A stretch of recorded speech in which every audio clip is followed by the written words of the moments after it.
शुरू करने से पूर्व हमने सबसे पहले जब हम यहाँ आए तो हम सबसे पहले पॉलिटिकल पार्टीज से मिलते हैं ताकि उनकी हमसे क्या अपेक्षाएं हैं ये हम पहले जान सकें और उसी हिसाब से अपनी एडमिनिस्ट्रेटिव मशीनरी को ताकीद कर सकें। तो कमीशन ने 7 पॉलिटिकल पार्टीज हमारे निमंत्रण पर मिलने आई। आप, BJP, CPIM and Indian national Congress जो कि राष्ट्रीय मान्यता प्राप्त दल हैं, और जो स्टेट पार्टीज हैं उसमें बहुजन समाज पार्टी, समाजवादी पार्टी और अपना दल।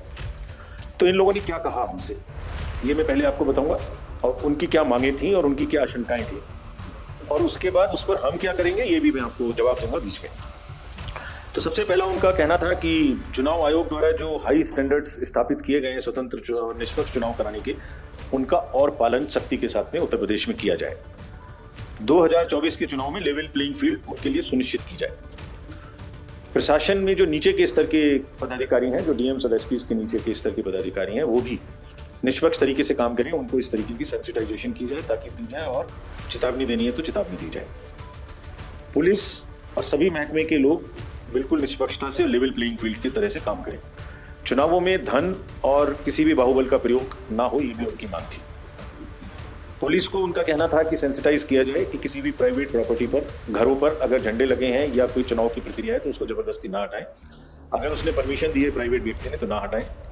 ये भी कहना था उनका कि गाड़ियों पर से झंडे, अगर जो स्वीकृत गाड़ियां हैं उनमें से ना हटाया जाए प्रचार की। कुछ सुविधा के लिए ये भी कहना था कि जो पार्टी के कैंडिडेट्स हैं उनको चेकबुक जो है बैंक से बहुत छोटी छोटी मिलती है खर्चे के समय में। हमने ये ताकीद की हुई है कि सभी खर्चा चेक के माध्यम से होगा। उनका कहना था चेकबुक थोड़ी जल्दी बड़ी दिलवाई जाए।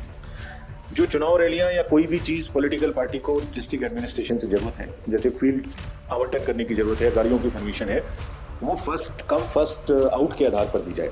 ऐसा नहीं कि मैंने पहले ग्राउंड की एप्लीकेशन दी और मेरे बाद कोई आया उसको आपने दे दिया। मतदाता सूची के बारे में सभी पार्टीज का कहना था कि काफ़ी मेहनत हुई है, काफ़ी अच्छा बना है, बहुत सारे लोगों को प्योरिटी के लिए काम किया गया है, लेकिन अभी भी अगर कुछ लोगों का डिलीशन या एडिशन होना है तो वो किया जाना चाहिए।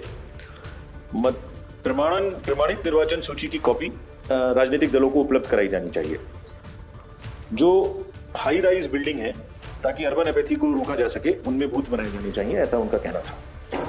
गर्मी का समय होगा तो सभी पोलिंग स्टेशंस पे आवश्यक सुविधाएं, जिसमें शेड हो, पीने का पानी हो, टॉयलेट हो, मेल फीमेल दोनों अलग अलग, और रैंप भी हो हमारे पर्सन्स विद डिसेबिलिटी को चढ़ने के लिए, ये भी उनकी मांग थी।